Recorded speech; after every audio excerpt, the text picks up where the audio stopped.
You are coming back in this, and that is very exciting for anyone who's watched your work and loved your work like all of us. Simple question is, what did you say yes to when she came to you? The character, the story, yeah. the whole thing. Because everybody has shown a male version of this, but nobody has shown a female version of how a girl also has feeling. Anjali, to you, did you ask her that why me? Why did you think of me? Did you all ever have that conversation? Maybe I'll come off as being really arrogant or cocky when I say this, but no, not even for a second. The second she told me or like narrated the story to me, I already knew that this is me. This character belongs to me. This film is mine. I just knew it. What is the biggest change that you see? If there's a Gen Z in your around you who's doing, what is the biggest change that you're like, how are they like that? I think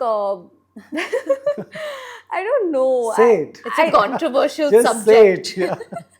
I guess I have not completely made peace with the fact that I was exploited as, when I worked as an AD or anything, because I really enjoyed working as an AD. So I quite liked the amount of time and energy I put into it. Every actor who's worked with a female director tells me this, that there is a female gaze, that's why this film is shaped up like that. Did you get that feeling, and what is it? Do you want to explain? Can you explain to us? Like, what do you think she will do differently that a male director won't? Is there anything, do you feel, or no? No, I don't think a creative head is a creative head. Yeah. Women have a different perspective to tell a woman's story, for example.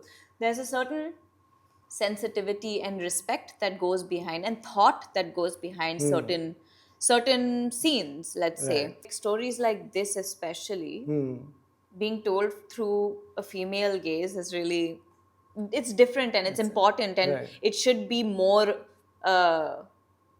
it should be done more.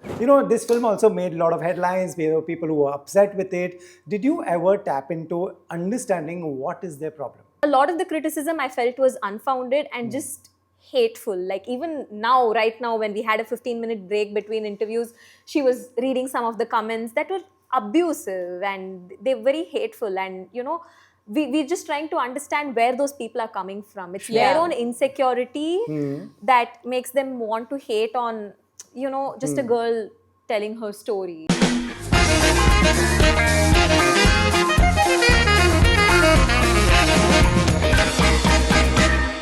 Ladies, welcome to Bollywood Hungama. Thoroughly enjoyed your movie. What a title, what a poster, and then I was like, what a film. Congratulations to all of you. Thank you. Thank you very much. To you first, a lot of these subjects, when I've seen and I've spoken to filmmakers, are quite biographical.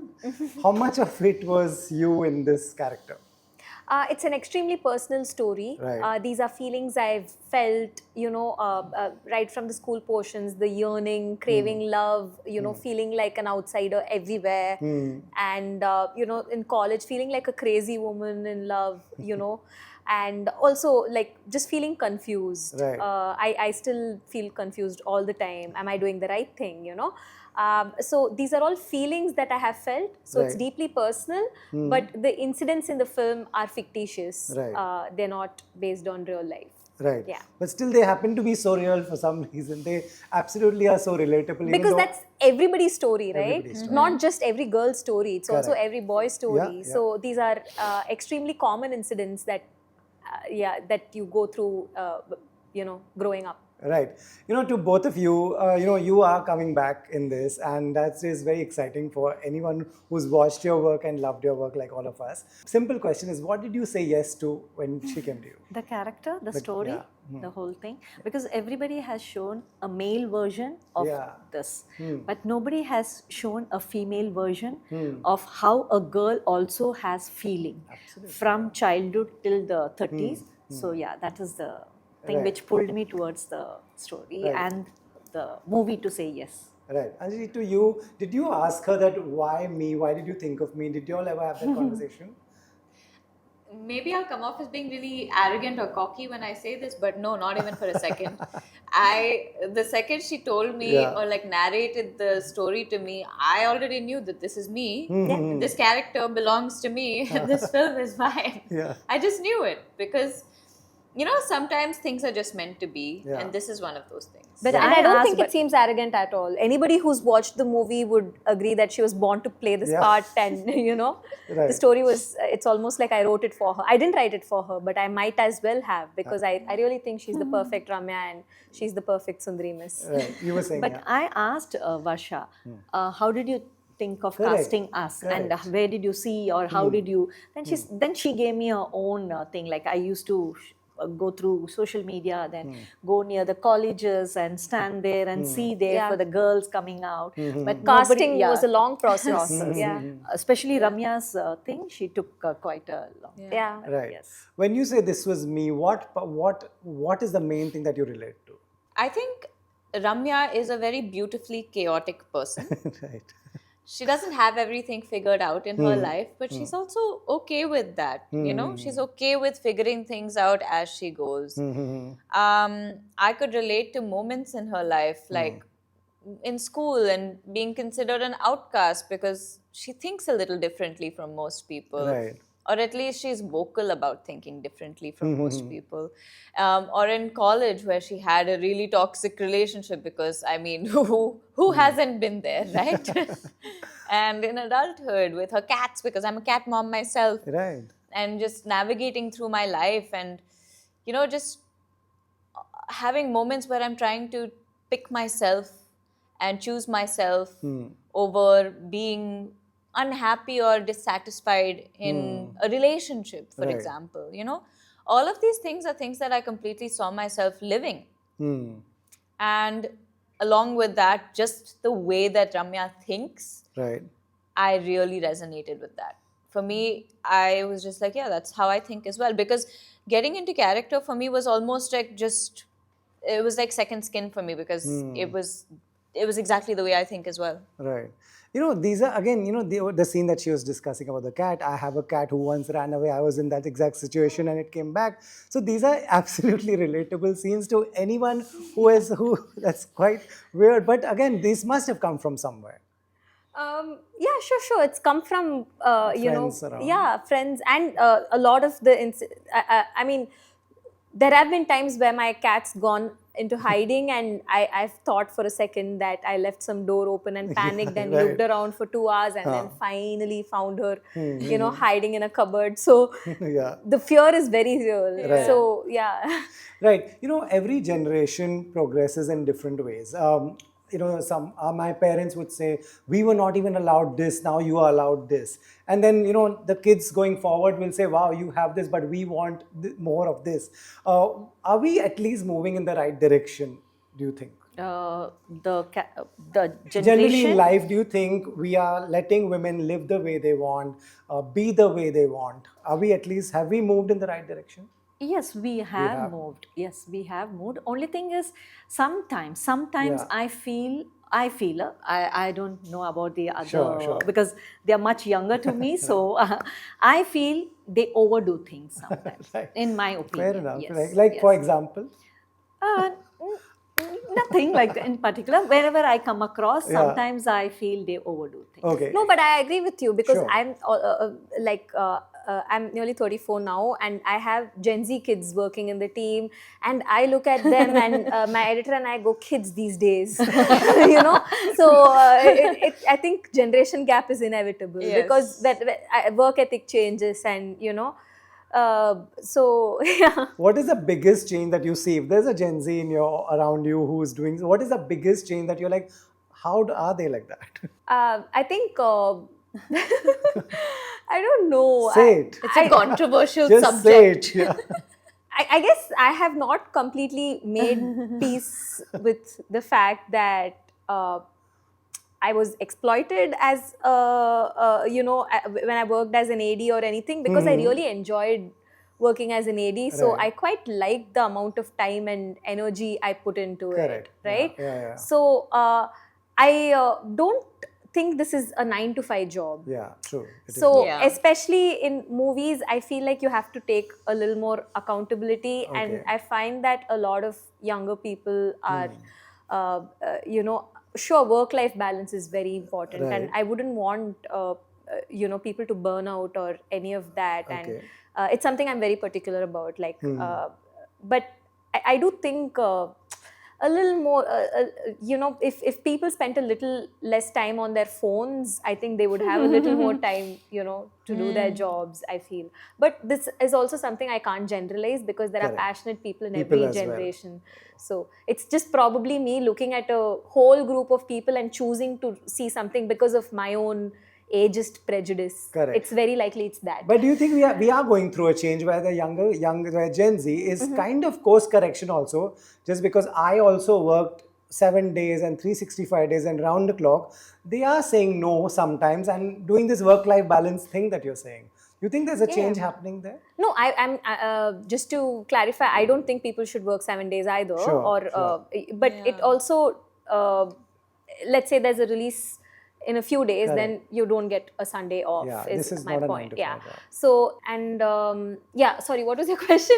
I was Like just they too are busy. course correcting a bit that, something that the earlier generation just was exploited, 7 days, no holiday and all that.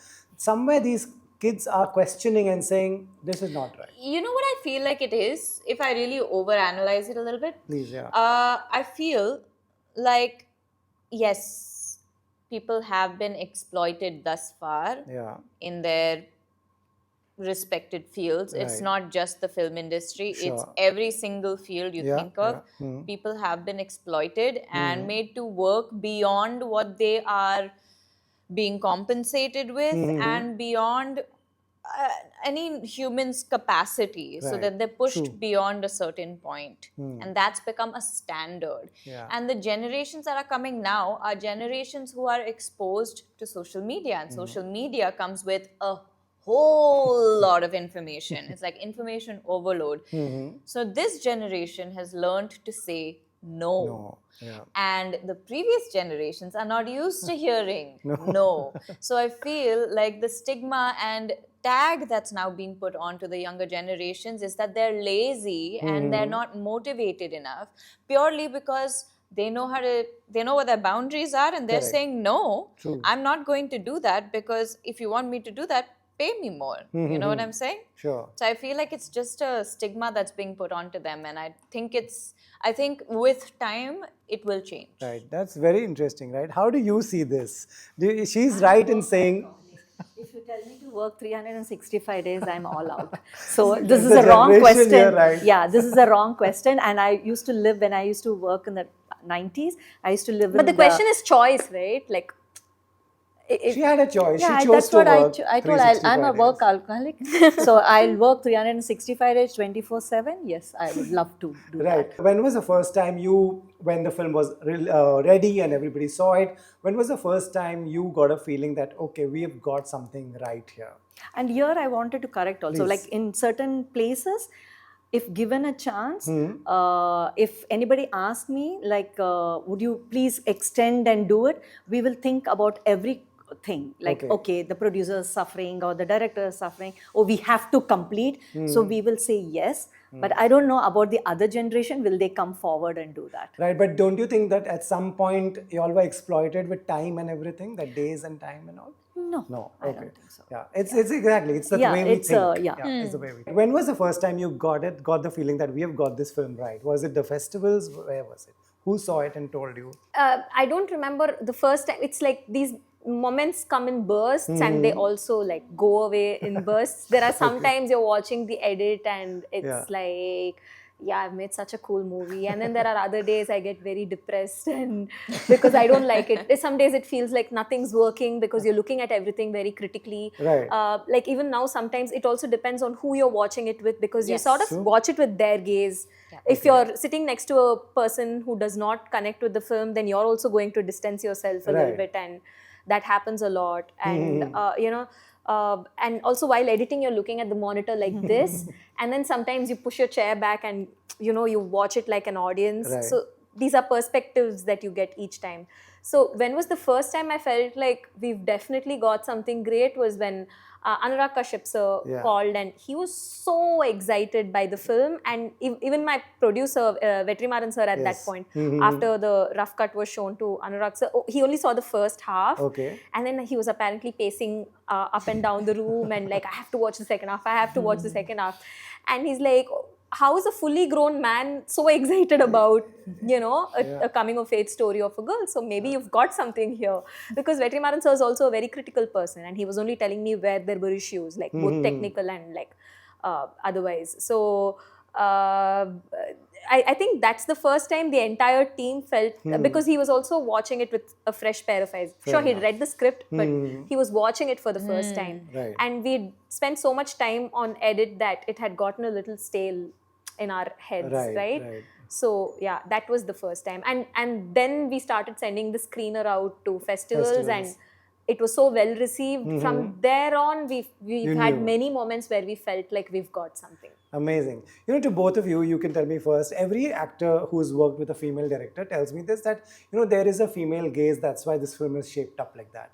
Did you get that feeling, and what is it? Do you want to explain? Can you explain to us? Like, what do you think she will do differently that a male director won't? Is there anything, do you feel, or no? No, I don't think a creative head is a creative head. Yeah. It is, might be the way of shots might be different, like angle-wise or something. But if they have something written and they know what they want to do, I think, any filmmaker will make it the same way. What do you think? Yeah. I have to disagree. Sure. Yeah, please. Yeah. See, I believe the importance in telling a woman's story through a female gaze is that women understand women have a different perspective to tell a woman's story, for example. There's a certain sensitivity and respect that goes behind, and thought that goes behind certain scenes, let's say.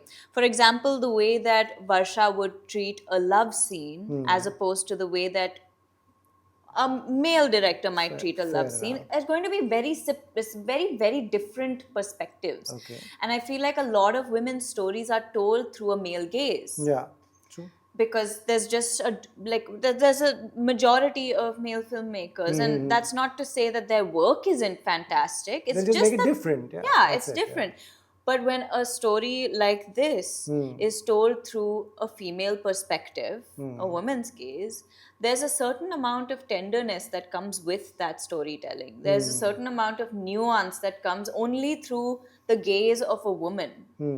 And that's why I feel like stories like this especially, being told through a female gaze is really, it's different and it's important, and it should be more, it should be done more. Right. Right. When you were an AD, were there things on the sets that you figured and you learned that, that could just be rules and traditions passed on, that you said, when it comes to my set will be like this, and were you able to pull it off? No, I mean, yes and no. When I was in AD, I used to, and this is something I've had countless conversations with Vetrimaran sir about it. Correct, I've told him, when I have an AD team, I will never yell at them. And when the tables turned, it was I really embarrassed myself a lot in the sets, because the person I turned out to be as a director is not the person I thought I would be. I was yelling a lot in the sets, which is not something I wanted to do, but yeah, I wanted a very democratic environment, and I kept trying and failing to do it. But I also think it's first film nerves. Correct. And I think and I hope that in my second film things will be different, because I felt like I was just not able to control any situation. And I have seen a lot of I have only mostly seen men in run the sets, right? So I've seen them do it with a lot of grace and poise, and my absence of those things was fairly evident. But I think it's also experience, right? Sure, the more experience you have, the less anxiety you have, and like the surer you are of what you're doing. So. Sure. Can't imagine you yelling at people. But all said and done, honestly, she had a lot of things going on, and a lot of things to navigate through, especially as a first-time filmmaker.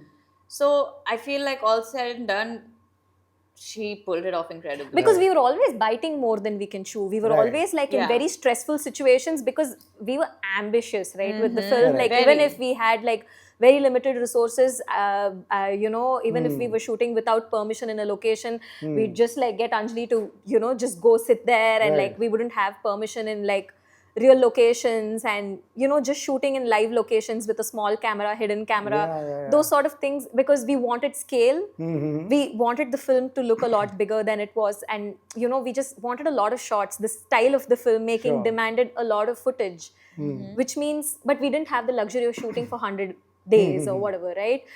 So, I mean, I still had a much bigger budget than typically movies my size tend to have, right? But in spite of that, I feel like it always felt like the odds were stacked against us, or at least that's how I perceived it as a first-time filmmaker. Yeah, but then your first film is also like your baby, which means you're even more protective about it and even more helicoptery about it. Yeah. Did you think she was a taskmaster or something? She was actually the nicest. I would always feel guilty and be like, ma'am, am I too much? And she'd be like, no, you're doing your job. It's fine. She's very kind and she's very, she gave me a lot of reassurance. But she was also the first person to call me on the day of the release. And, you know, she texted me, remember, you should always be grounded. That's so nice. That's very good advice. That's very good advice. I was like, I will try. I will try. Right, but you know, does yelling just come because that's the way sometimes on the pressurized set people understand? They listen to you because it felt yelling. like it. It felt like it because you know, something as simple as just telling someone to do something politely. Because I'm not someone who would yell in the first go. That's not me, right? So I'm just like defending myself in this interview non-stop. You're scaring us, but okay. So I would just want something done, say it once, say it twice, and then you yell and it gets done. Right. And but then again, as a first-time filmmaker, you're also working with a first-time crew, you know? Yeah. A lot of very inexperienced people, just like me. They were all also inexperienced. So all of us were just fumbling. It's pretty cool what we've all come up with given our resources. Yeah. But one thing I do know is that none of us look like we were doing it for the first time. When you see the final product, right? And that's what matters. Right. Like all of the departments, a lot of us were first-timers, but the work looks pretty profesh. It does. You know, this film also made a lot of headlines. There were people who were upset with it. Did you ever tap into understanding what is their problem? What are they saying? What are they trying to say? Constantly. Because I do look at art as an opportunity for conversation, right? It's not just that you put something out there and then shut your ears to everything that other people have to say. So I was definitely paying attention to everything. So what was the problem? A lot of the criticism I felt was unfounded and just hateful. Like even now, right now, when we had a 15-minute break between interviews, she was reading some of the comments that were abusive and they're very hateful. And, you know, we're just trying to understand where those people are coming from. It's their own insecurity that makes them want to hate on, you know, just a girl telling her story, I feel. So that's what I'm chalking it down to. So then I think, feel enraged for a few minutes and then just put it in the back, you know, like. Yeah, so, but there was, there were criticisms that were valid also. Like in the first trailer, there was a word with self-harm and we didn't have a trigger warning. It's a trailer, right? Okay. So I voluntarily removed it in the final trailer when we submitted it later. So there have been conversations, two-way conversations also after we put our trailer out there or movie out there. There have been learnings. Right. Do you think if a established male filmmaker had made this, there would be less criticism? Do any of you feel? Yeah, I think so. Yeah. Because I feel it's already been done repeatedly. Yeah. Agreed. This story and far more intense stories about male desire and, you know, it would be so matter of fact and not even like, nobody would even blink, I feel. It's been done repeatedly and been normalized. So I feel the problem here is that, but that's also why we had to tell the story. Yeah, fair enough. It's why it was important to tell the story. And I also think it's very temporary because 5 years from now, when majority of the population, movie-going population is like the Gen Z kids, you know, of today, they're going to find this a little too sober for them, if anything, right? Yeah, because, I think it's a generational thing. Right. There were some amazing scenes that stayed with me. Like say in the end, when y'all are traveling together, she say I love you to her, but you don't say I love you to the father, right? Am I right? But that's also because she doesn't actively hate the father at any point. Yeah. Sure. Because we as daughters, we all have a tendency to pin all of the blame on our mothers. Yeah, like in fact, you even see in certain parts of the movie, for example, during the funeral, where she does have a more forgiving side towards her father. It's almost instantaneous. Like he has to do only one right thing and she'll immediately have that empathy, sympathy, forgiveness for her father. Whereas even if her mom is literally helping her move out of her home, one wrong thing she does and the whole world comes crashing around her because her mother is not supposed to get anything wrong. Right. Yeah. Her father can get 100 things wrong but do one thing right and immediately have her forgiveness. But the same does not apply to her mother. And that's why I think that scene was so important, because it's also for her to acknowledge that about herself and acknowledge the position she's put her mother in, and open her heart up a little, open her mind up a little. Right. Which was a good relatable scene for you? You were like, wow, this has happened in my life or someone I know. There were a couple of scenes. Right. The couple of scenes like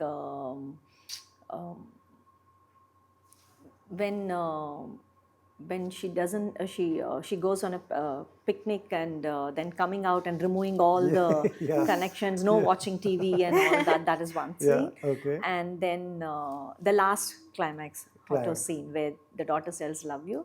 Yeah. Because every moment even we look out for kids to come and tell us, okay, somewhere appreciate and tell us, yes, I love you or thank you or something like that. Right. You think we are more critical towards our moms, all of us? Yeah? Definitely. All of us? Yes. You think so? We think she's God, she must know everything and whatever she can do no wrong. Yeah, I think that's exactly it, right? Yeah. Because we are a society that says mothers are gods, but we're dehumanizing them when we say they're gods. Yeah, we expect them to get everything right.